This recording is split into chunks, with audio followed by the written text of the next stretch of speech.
তোমার ওপর যারা অন্যায় করেছে, যারা ভুল বুঝেছে, যারা তোমার স্বপ্নকে তাচ্ছিল্য করেছে, কি ভেবেছে এই সব আঘাতের কোনো মূল্য নেই, এই সব আঘাতের কোনো বদলা হবে না? সব কিছুর বদলা হবে, সব কিছুর প্রতিশোধ হবে, তবে রাগ দিয়ে নয়, কটু কথা বলেও নয়, সাফল্য দিয়ে। তুমি পড়ছো, তুমি পরিশ্রম করছো, তুমি কাঁদছো, এটাই তোমার যুদ্ধ। আর একদিন তোমার গল্প হবে সবার জন্য অনুপ্রেরণা। নমস্কার বন্ধুরা, welcome back to our channel সোমস classroom. আজকের এই ভিডিওটা তাদের জন্য যারা পরীক্ষা দিয়ে এসছে, পরীক্ষা খারাপ হয়েছে বা রেজাল্ট বেরিয়েছে, রেজাল্ট ভালো হয়নি, রেজাল্ট আশানুরূপ হয়নি, তাদের জন্য। তোমার রেজাল্ট খারাপ হওয়ার পেছনে আগে কিছু কারণ আছে, কারণগুলো বলে নি।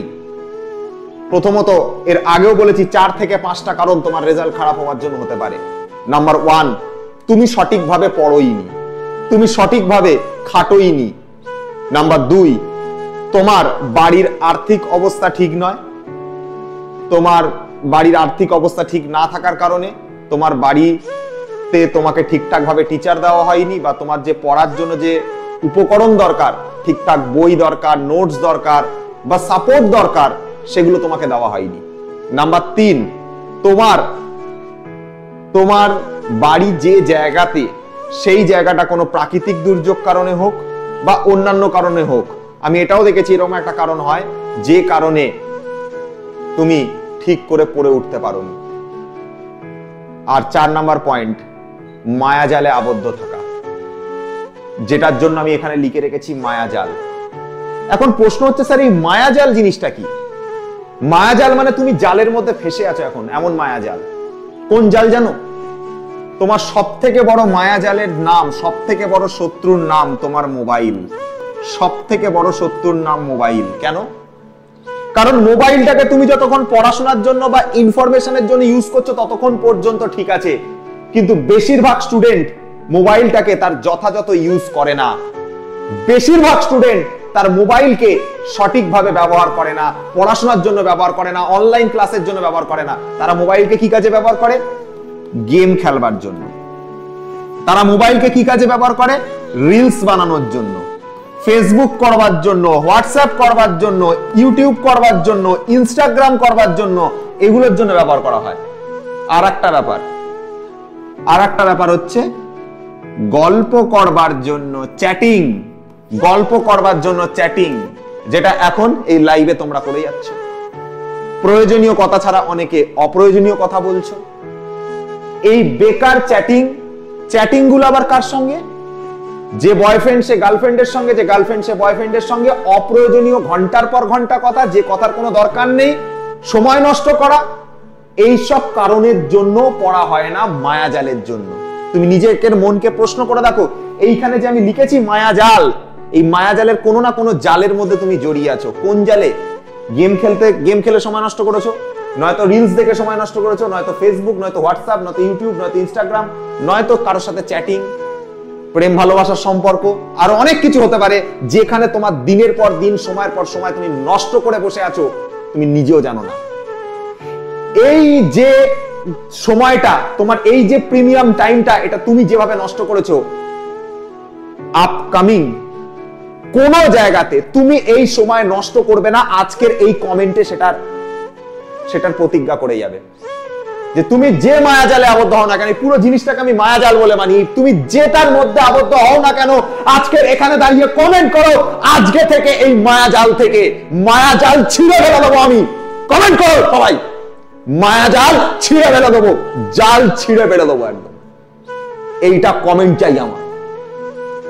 এই মায়াজালে আবদ্ধ থাকার কারণে তোমার পড়াশোনা হচ্ছে না। আর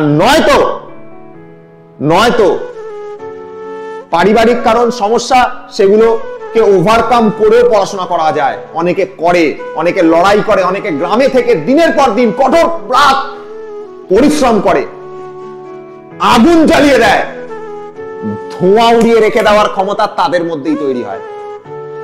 বাড়িতে মাকে দেখছে, বাবা অসুস্থ, মা অসুস্থ, বাবা মা তাকে সাপোর্ট করতে পারছে না, নিজে কাজ করে পড়াশোনা করছে দিনের পর দিন। আমি এরকম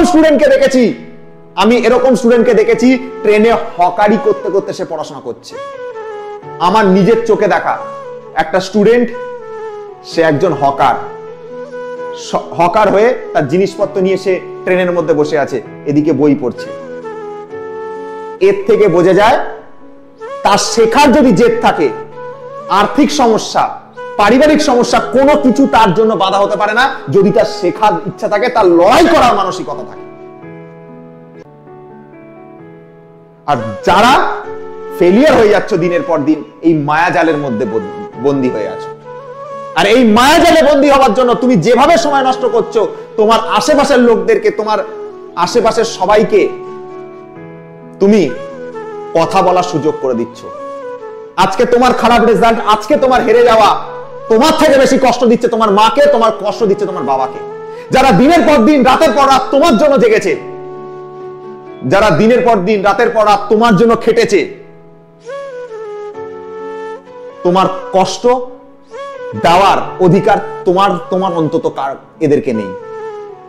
এদেরকে তোমার কষ্ট দেওয়ার কোনো অধিকার নেই। পারো না তুমি এইটা করতে। এই ভুলগুলো থেকে শিক্ষা নাও। এই যে ভুলগুলো, এই ভুলগুলো থেকে শিক্ষা নাও, ঘুরে দাঁড়াও, কাম ব্যাক করো, বাউন্স ব্যাক করো। ফিরে আসতে হবে আমাদেরকে, লড়াই করতে হবে। কিভাবে ফিরে আসবো আমরা? কেমন ভাবে পড়াশোনা করব? পড়াশোনা প্রথমত একটা কথা বলি, যে টপিকটা পড়বে, যে স্যারের কাছেই পড়ো না কেন, যার কাছে ক্লাস করতে ইচ্ছা করে, যার ভিডিও ভালো লাগে, যার ক্লাস দেখতে ইচ্ছা করে, বা বাড়িতে অফলাইনে কোনো টিচার হতে পারে, যার ক্লাস ভাল লাগে, যেখানে পড়তে ভাল লাগে সেখানে পড়ো। কোনো নাম কিছু দেখে এইভাবে পড়তে যেও না যে আমার বন্ধু তো ওইখানে পড়েছে, আমিও তাহলে ওইখানে পড়লে সাকসেসফুল হয়ে যাব। না, আমার দাদা দিদি তো ওখানে পড়েছে। না, তুমি কার কাছে বুঝতে পারছো, তুমি কার কাছে রিয়েলি শিখতে পারছো, সেইটা দেখে পড়ো। সে তোমাকে কি কন্টেন্ট দিচ্ছে সেইটা দেখে তুমি পড়ো। তোমার পরীক্ষার জন্য সেটা ফ্রুটফুল কিনা সেইটা দেখে পড়াশোনা করো। যদি এইটা দেখে পড়ো যে তুমি কার কাছে বুঝতে পারছো, তুমি নিজে কার কাছে বুঝতে পারছো, তুমি সফলতা অর্জন করবে। লোকে কে কোথায় বুঝেছে সেই দেখে তুমি পড়তে গেলে, অথচ তুমি সেখানে গিয়ে বুঝতে পারছো না, তোমার রেজাল্ট কোনোদিন ভালো হবে না। পড়াশোনা যে কোনো একটা সোর্সকে তোমাকে ডিসাইড করতে হবে, যে কোনো একটা বইকে তোমাকে চুজ করতে হবে। ফিজিক্সের জন্য তোমার একটা বই এনাফ, ম্যাথের জন্য তোমার একটা বই এনাফ, কেমিস্ট্রি হোক, বায়োলজি হোক, সবকিছুর জন্য আমার একটা থেকে বড় জোর দুটো বই এনাফ। মাল্টিপল বইয়ের দরকার পড়ে না, একটা বইকে মাল্টিপল টাইম পড়ার দরকার পড়ে। দিনের মধ্যে মিনিমাম 12 ঘন্টা স্টাডিতে লাগিয়ে দাও, কামব্যাক করে দেখাও। মিনিমাম 12 ঘন্টা স্টাডি আমার চাই। আমি জানি না কিভাবে পড়বে, 12 ঘন্টা বই নিয়ে বসে থাকাটা স্টাডি বলে না। 12 ঘন্টা যদি পড়ো, প্রপার ওয়েতে পড়বে।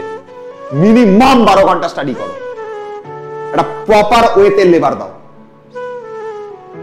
আমি জানি না তুমি কিভাবে পড়বে, জানি না কিভাবে করবে। এই মায়াজাল যেটা আমি লিখেছিলাম ওখান থেকে বেরো, দেখবে পড়াবার টাইম হয়ে গেছে। আর কোনো ডেফিনেশন হয় না, স্যার কিভাবে পড়বো, কেমন, কোনো কিছু হয় না। বই নাও, প্রপারলি সেটাকে স্টাডি করো, কনসেপ্ট বোঝো। ভিডিও লেকচার দেখলে ভিডিও লেকচার দেখে পড়ো কারোর। আর তোমার যদি মনে হয় যে না তুমি বাড়িতে কোনো স্যারের কাছে পড়বে, সেইটা দেখে পড়ো, সেই স্যারের কাছে পড়ো। কিন্তু যার কাছে পড়বে প্রপার ওয়েতে, তাদের কাছে কনসেপ্ট ক্লিয়ার করো, এবং নিজের কনসেপ্ট ক্লিয়ার হয়ে গেলে সেইটাকে বারবার খাতায় লিখে লিখে প্র্যাকটিস করো, মাল্টিপল টাইম রিভিশন করো, বিভিন্ন ধরনের কোশ্চেন সলভ করো, বিভিন্ন ধরনের কোশ্চেন, বিভিন্ন স্ট্রং কোশ্চেন সলভ করো। আগে স্যার যেগুলো করেছে সেগুলো করো, স্যারের খাতায় নোটস যেটা রয়েছে সেটা করো, তারপরে বিভিন্ন রকমের কোশ্চেন সলভ করো। বেশি করে প্র্যাকটিস করো, practice practice practice practice and practice. এতবার প্র্যাকটিস করো যে গোটা দুনিয়া কেঁপে যাবে, এরকম প্র্যাকটিস করো। তোমার প্রতিটা রাত কঠোর পরিশ্রমে কাটবে, তোমার প্রতিটা রাত এরকম ঘুমহীন রাতে কাটবে। তুমি যখন প্রতিটা রাত কঠোর পরিশ্রম করবে, প্রতিটা দিন তুমি এফোর্ট লাগিয়ে দেবে, জান লাগিয়ে দেবে, রেজাল্ট আউটকাম বেরিয়ে আসবে। আর যদি রেজাল্ট নাও হয়, তুমি এইখান থেকে যে কঠোর পরিশ্রম করবার বা রেজাল্ট তৈরি করবার যে মানসিকতা তৈরি করে নেবে না, সেইটা তোমার লাইফে কি কাজে লাগবে। তোমার মার্কস তোমার লাইফে কতটা কাজে লাগবে আমি জানি না, কিন্তু তোমার এই রেজাল্ট তৈরি করবার জন্য তুমি যে পরিশ্রমটা করে গেছো বা পরিশ্রম করতে শিখে গেছো বা লড়াই করতে শিখে গেছো, সমস্ত ডিস্ট্রাকশন থেকে, সমস্ত মায়াজাল থেকে বেরোতে শিখে গেছো, তুমি যে পরিশ্রম বা লড়াই করবার মতন টেন্ডেন্সি তোমার মধ্যে তৈরি হয়ে গেছে, হার না মানার একটা জেদ তৈরি হয়েছে, ঘুরে দাঁড়ানোর একটা টেন্ডেন্সি তৈরি হয়েছে, এইটাই তোমাকে লাইফে একদম সফলতার চূড়ায় নিয়ে চলে যাবে। এইটাই তোমাকে সফলতা দেবে। সেখানে তোমার নাম্বার কম হোক কি বেশি হোক সেটা বড় আসে যাবে না। আর একটা কথা মাথায় রাখবে, আজ থেকে কিছু বছর পর তুমি যখন সফল হবে তখনও তোমাকে সমালোচনা করার লোকের অভাব হবে না। তখনও তুমি নিজে চিন্তা করো না, আজকে বিরাট কোহলি, সচিন তেন্ডুলকার, এরা কত বড় মাপের একজন player. Shahrukh Khan movie star, আমাদের দেশে কত বড় বড় স্টার রয়েছে, কত বড় বড় খেলোয়াড় রয়েছে, কত বড় বড় সায়েন্টিস্ট রয়েছে, কত বড় বড় বিজনেসম্যান রয়েছে। তাদেরকে কি সমালোচনা করা হয় না? হয়। তাদেরকে গালাগালি পর্যন্ত দেওয়া হয়। তুমি নিজেকে চিন্তা করে দেখো কি না করা হয় তাদের পিছনে। আজকে বিরাট কোহলি কোন একটা ম্যাচে খেলতে গিয়ে ফার্স্ট বলে আউট হয়ে যাক, 100 জায়গায় শূন্য করে দিক কোন ম্যাচে, তার পিছনে লোকে বলা শুরু করে দেবে সে খেলতে পারে না। আজকে শাহরুখ খান একটা মুভি হিট দেওয়ার পরিবর্তে একটা মুভি ফ্লপ দিয়ে দিক, বলবে শাহরুখ খানের ক্যারিয়ার শেষ, বিরাট কোহলির ক্যারিয়ার শেষ। এইভাবেই চলে গোটা দুনিয়া। তোমার হার দেখে, তোমার একটা এক্সাম খারাপ দেখে গোটা দুনিয়া আজ তোমাকে খারাপ বলবে। কারণ সমালোচনা টপ ক্লাস লেভেলের লোকেদের নিয়ে হয়। সমালোচিত হতে যোগ্যতার প্রয়োজন হয়, আর যারা সমালোচনা করে তাদের কোনো যোগ্যতা লাগে না। তো তুমি সফলতা যখন অর্জন করবে তখনও তোমাকে সমালোচনা হতে হবে। এখন তো তোমাকে সমালোচিত হতেই হচ্ছে, হবে, কিন্তু তোমার সাফল্য, তোমার সাকসেস, সেটাই তোমার সঙ্গে থাকবে, কারো সমালোচনা নয়। তোমার যে সাফল্য, তোমার যে সাকসেস, তুমি যা অর্জন করবে এই পৃথিবীতে, তুমি এই পৃথিবীতে যাওয়ার সময় এই পৃথিবীর বুকে একটা ছাপ রেখে দিয়ে যাবে, সেইটাই তোমার সঙ্গে থাকবে। গোটা দুনিয়া দাঁড়িয়ে দাঁড়িয়ে তোমার সাকসেস দেখবে আর জ্বলবে। গোটা দুনিয়া দাঁড়িয়ে দাঁড়িয়ে সাকসেস দেখবে আর তোমাকে দেখে তাদের জ্বলবে। এই জ্বলনটাই আমরা ধরাবো, কথায় নয়, তোমার কাজে, তোমার সাকসেসে দুনিয়া জ্বলবে। তাই জন্য বলবো, ঘুরে দাঁড়াও, কামব্যাক করো, ফিরে আসো, যা হয়ে গেছে ভুলে যাও, উঠে দাঁড়াও, নতুন করে লড়াই শুরু করো, আর দুনিয়াকে দেখিয়ে দাও তুমি কি করতে পারো।